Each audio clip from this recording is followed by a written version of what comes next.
यदि वो अपना सिर संभाल कर रहता है, if he keeps his head on his shoulder, to keep head on the shoulder मतलब पूरे बैलेंस में रहना, सच्चाई में रहना, धरातल पर रहना, और इसका अर्थ घमंड ना करना, अपने को बड़ा ना समझना, विनम्र बने रहना, ये सब उसका अर्थ है। To keep head on the shoulder, if he keeps his head on the shoulder, if they look for him properly, a lot of distractions for a young man in this game these days. हाँ, पिताजी कहते हैं हाँ, हो सकता है वो best हो जाए, बशर्ते वह धरातल पर रहे, बशर्ते वह सच्चाई, अपनी कमजोरियों का अध्ययन करते रहे। If he keeps his head on his shoulder, keep your head on the shoulder means अपने को बांध के रखो, संभल के रहो। यदि उसकी ठीक ठाक से देख रेख हुई, if he looked after properly, इस जमाने में लॉट ऑफ डिस्ट्रैक्शंस होते हैं यंगस्टर के लिए। डिस्ट्रैक्शन मतलब जिससे ध्यान बट जाए, बहुत सारे ध्यान बटाने के जरिए हैं। आज मोबाइल क्या है, ये मैं आपसे कह रहा हूँ, ये कहानी का हिस्सा नहीं है। Mobile is a great distraction for the students of today. आज के ज़माने में मोबाइल जो है बच्चों का सबसे बड़ा डिस्ट्रैक्शन है। मोबाइल की दुनिया में बच्चे जाते हैं और मोबाइल खेलते रहते हैं और ना जाने क्या क्या करते रहते हैं। इससे उनकी पढ़ाई में बाधा बहुत ज़्यादा है, पढ़ाई से फोकस हट गया है, कैरियर के बारे में सोचने का समय नहीं रहता, बस पूरे समय mobile. So mobile is the greatest distraction for children today. Please note this sentence of mine. Father says yes, if he is not distracted, यदि उसका मन यहाँ वहाँ ना होए, फोकस्ड रहे, जैसा कि आजकल के यंगस्टर्स लोग के साथ समस्या है, तो वो अच्छा कर लेगा। A lot of distractions for youngsters of this game these days.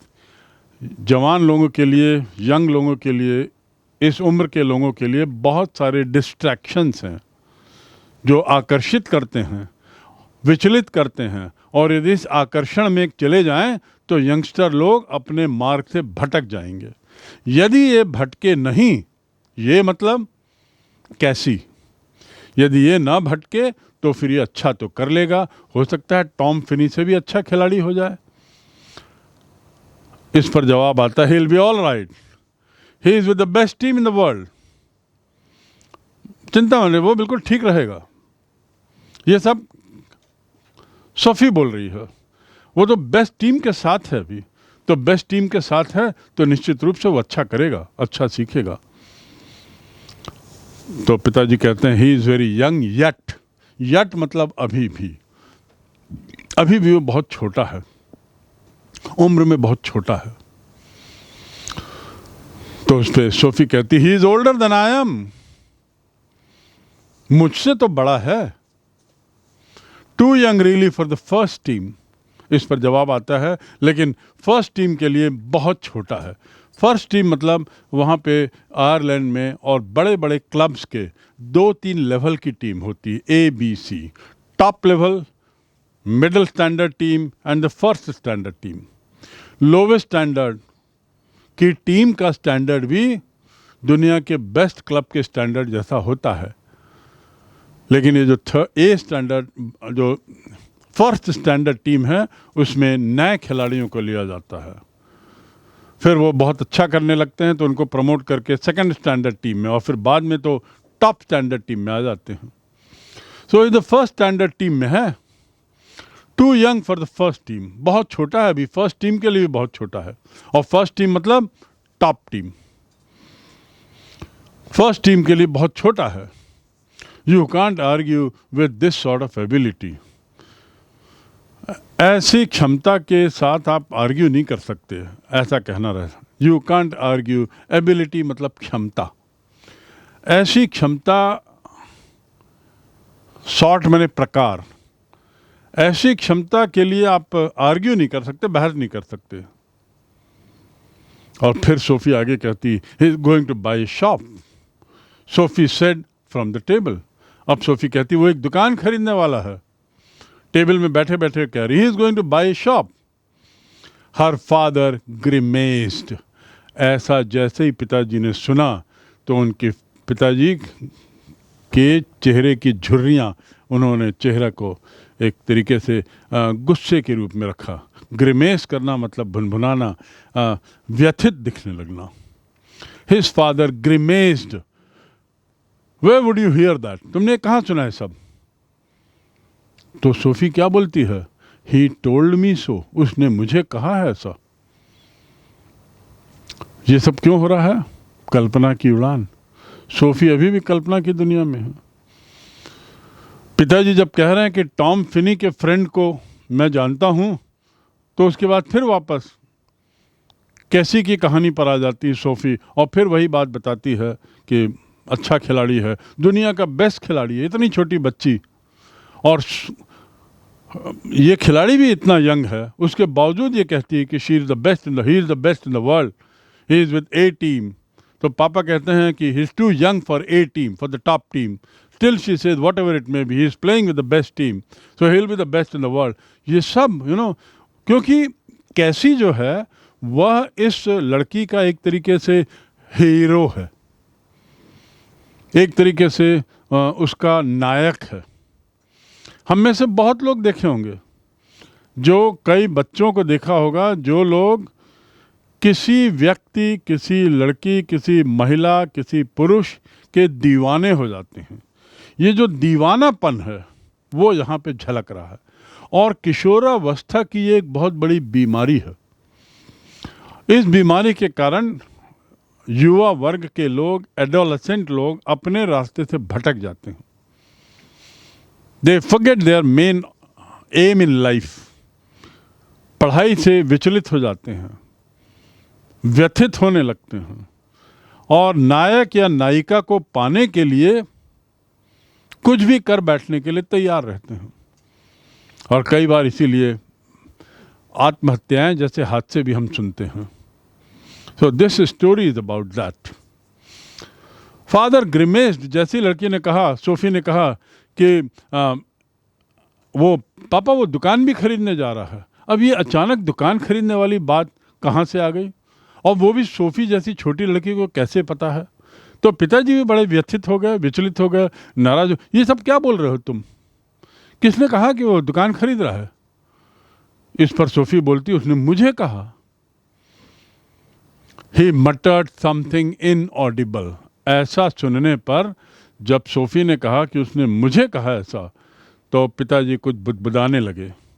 To मटर करना मतलब कुछ बुदबुदाना जो स्पष्ट ना हो। Something inaudible. इनऑडिबल मतलब जो साफ सुनाई ना दे। कुछ ऐसा उन्होंने कहा, कुछ बुदबुदाए, भुनभुनाना। टू मटर मतलब भुनभुनाना, याद रखेंगे। He is muttering some. Old age people, जो वृद्ध हो जाते हैं बेचारे, बहुत लंबी उम्र हो जाती है, वो लोग कुछ ना कुछ बुदबुदाते रहते हैं। दे कीप मटरिंग समथिंग और द अदर। क्या बुदबुदा रहे हैं? That is inaudible. वो सुनाई नहीं देता, समझ में नहीं आता। सो जब सोफी ने कहा उसने मुझे बताया कि दुकान खरीदेगा, father immediately मटर्ड something and dragged himself in his chair. और कुर्सी के साथ अपने को खींच दिया। जिस कुर्सी में बैठे थे उसको खींच लिया। ये this is another of your wild stories. ये फिर तुम एक कल्पना की कहानी बना रहे हो। वाइल्ड स्टोरी मतलब कल्पना वाली कहानी, जिसका कोई सिर पैर ना हो। अब देखिए, वाइल्ड का मतलब क्या होता है? वाइल्ड एनिमल, जंगली। और यहाँ पे वाइल्ड स्टोरी है, मतलब जंगली कहानी नहीं। कंटेक्स्ट में देखिए, हर शब्द को कंटेक्स्ट में समझना जरूरी है। आप केवल शब्द का मीनिंग जानकर ही शब्द का उपयोग करने लगे, ये गलत है।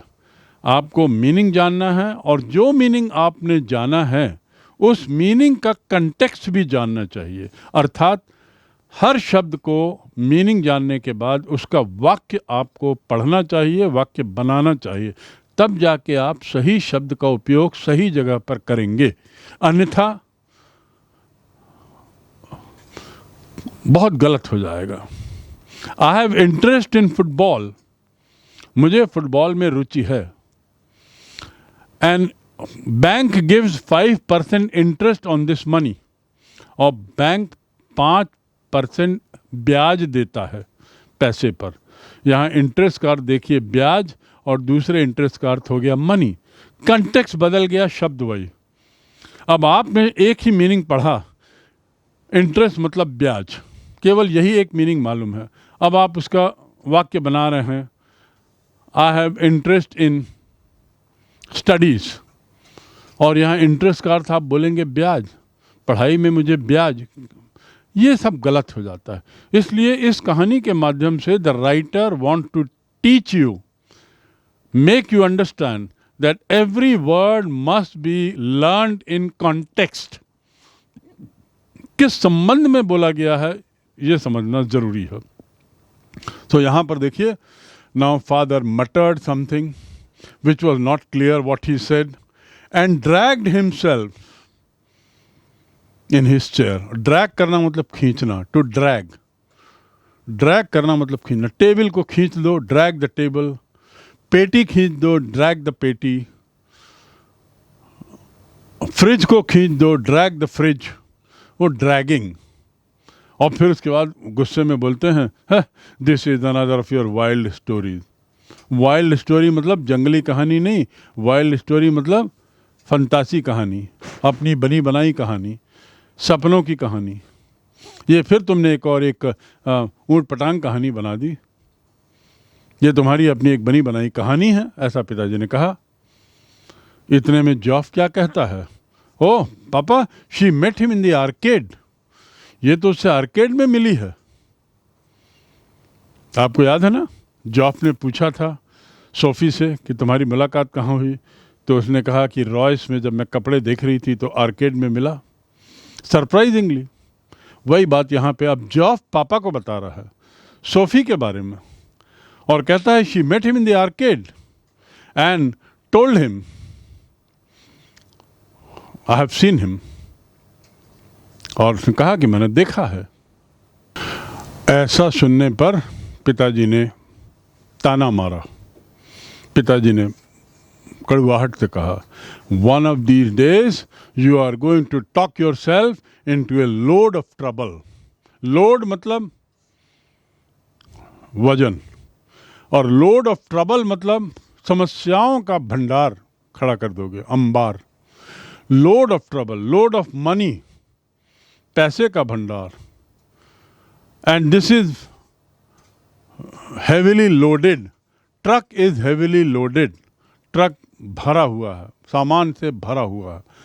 My house is loaded with books, मेरा घर किताबों से भरा हुआ है, लदा हुआ है। लोडेड विथ बुक्स, और यहाँ पर क्या उपयोग है, लोड ऑफ ट्रबल, ट्रबल से भर जाओगे। ट्रबल, इतने सारी परेशानी आ जाएंगी कि याद रखोगे। एक आध दिन, one of these days you are going to talk yourself, एक आध दिन तुम समस्याओं में फंस जाओगे। पिताजी कहते हैं, हर फादर सेड एग्रेसिवली, गुस्से में कहते हैं। एग्रेसिव मतलब बहुत गुस्से में, एक तरीके से हमलावर जैसे होते हैं, ऐसा दंड से उन्होंने जवाब दिया और बोले एक आध दिन तुम समस्या में फंस जाओगे। इसका मतलब यही हुआ, एक आध दिन तुम समस्याओं में फंस जाओगे।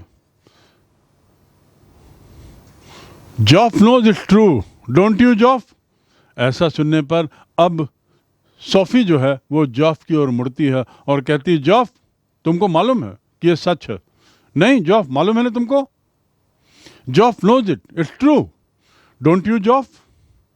Sophie says. इस पर पिताजी क्या कहते हैं? सोफी ने जॉफ को पूछा, लेकिन जवाब आता है पिताजी का, ही डजंट बिलीव यू दो ही वुड लाइक टू, वो तुम पे विश्वास नहीं करता यद्यपि ही वुड लाइक टू, यद्यपि वो विश्वास करना चाहेगा। तो पिताजी कह रहे हैं अब सोफी को, सोफी जो जॉफ को कह रही है, उसको उकसा रही है कि वो बोले हाँ मैंने देखा। तो यहाँ पर उसके पिताजी तुरंत बोलते हैं वो तुम पे विश्वास नहीं करता, यद्यपि वो विश्वास करना चाहेगा। ये one part of the story, the dialogue, the conversation. You see the beautiful narration that is there in this story. Right from the beginning, in this story we find it's moving with conversation. बातचीत के बल पर ये कहानी आगे बढ़ रही है लगातार। And the way story is written, it looks like a picture, visual. The small dialogues between Derek, father, Sophie, Geoff, and even Jancy, they make beautiful story out of nothing. And the story, whole story is just out of nothing. कहानी में कुछ विशेष नहीं है, लेकिन क्या है वो यहाँ पे आपको समझना है. As I said right at the beginning, this story clearly tells you that the girl has fallen in the habit of fantasizing.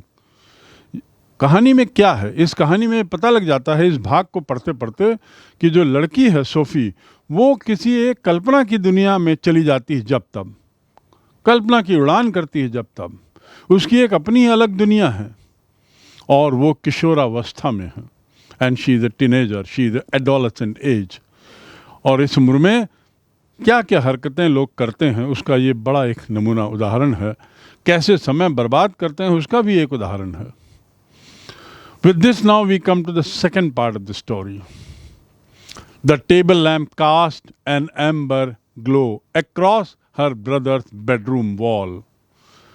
To cast मतलब महसूस होना. जो टेबल लैंप है, it cast an amber glow. Amber मतलब हल्के पीले रंग का चमक. जो टेबल लैंप था, अब देखिए दूसरा दृश्य है. पहला दृश्य आपने समझ लिया. Now we come to forget the previous part. Now the situation is different. जो टेबल लैंप है एक कमरे में, उसकी जो छाया है, उसकी जो लाइट है, वो दीवार पर पड़ रही है. और वो दीवार कहाँ की है? ब्रदर के बेडरूम की दीवार है, हल्का पीलापन ली हुई. And across the large poster of United first team squad.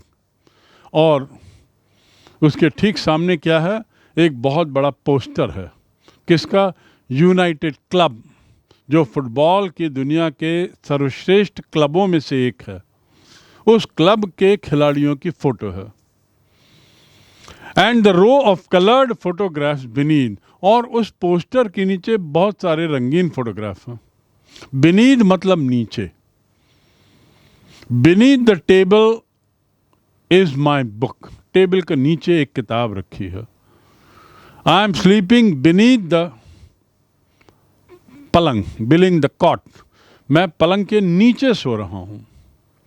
My shoes are lying beneath the rack. मेरे जूते रैक के नीचे हैं. तो बीनीथ का अर्थ समझ लीजिए. अब यहाँ पे table lamp cast an amber glow, हल्के पीले रंग लिया हुआ बेडरूम की दीवार पे रोशनी हो रही है. और ठीक उसके opposite, and across the large poster of United first team squad. United की जो बेस्ट टीम है उसकी टीम की फोटो है. और उसके नीचे रो ऑफ कलर्ड फोटोग्राफ्स. रो मतलब पंक्तियां. फोटोग्राफ, रंगीन फोटोग्राफ की कई पंक्तियां हैं. 3 of them of the young Irish prodigy Cassie. Prodigy मतलब विलक्षण प्रतिभा वाला बच्चा. प्रोडिजी विलक्षण प्रतिभा वाला. प्रोडिजी मतलब it's a very very high level word. हम लोग 16, 17, 18 साल की उम्र में 12वीं पास करते हैं.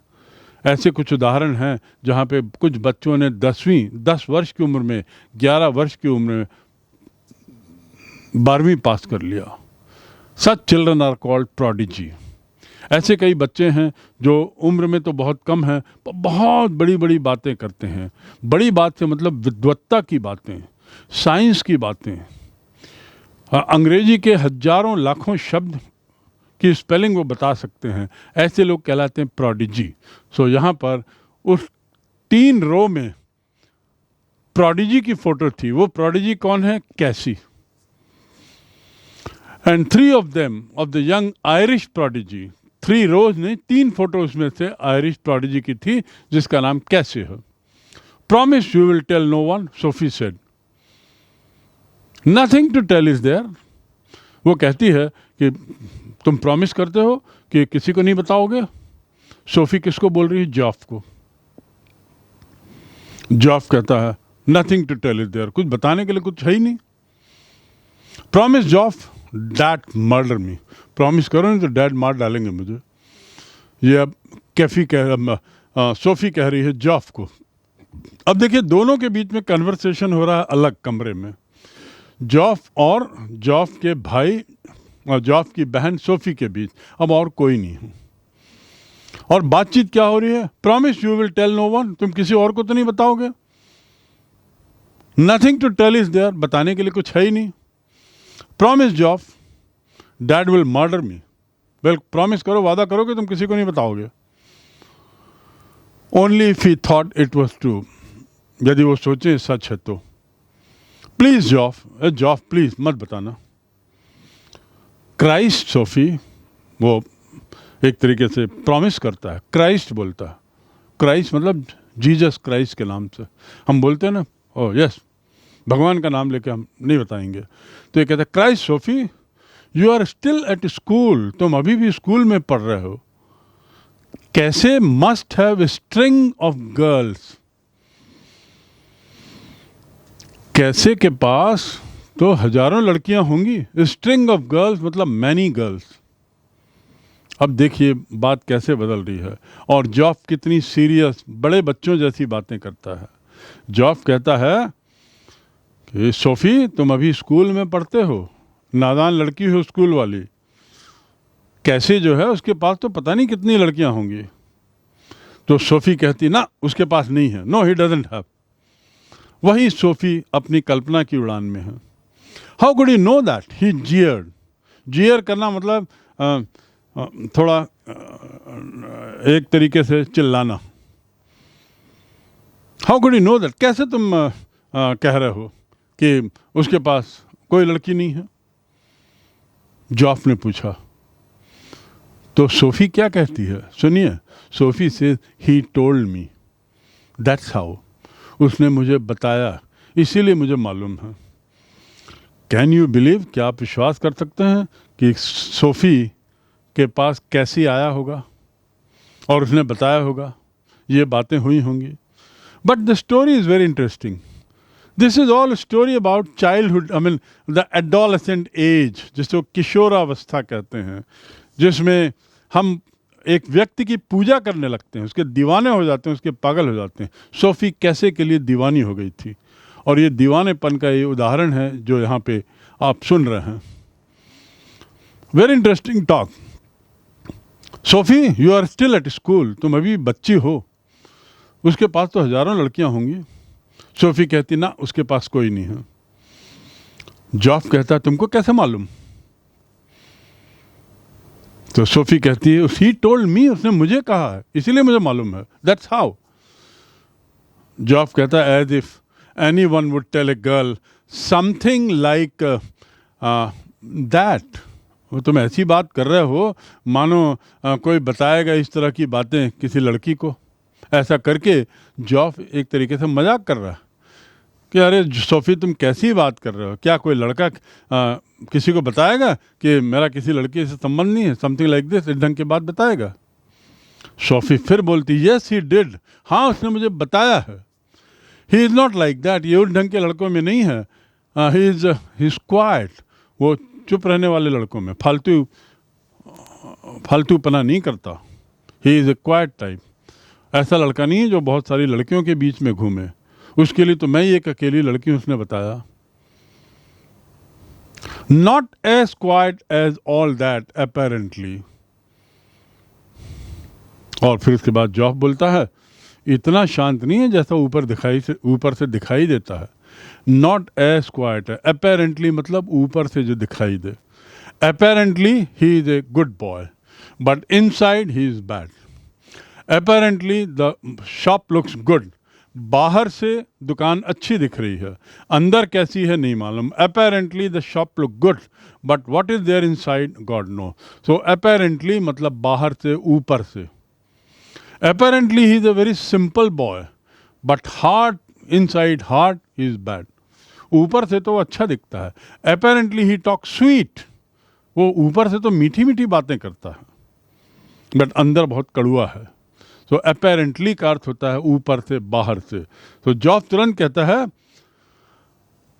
Not as quite at all. तुम जैसा बोल रहे हो कि वो चुप रहने वाला लड़का है, ऐसा नहीं है, ऊपर से है बस।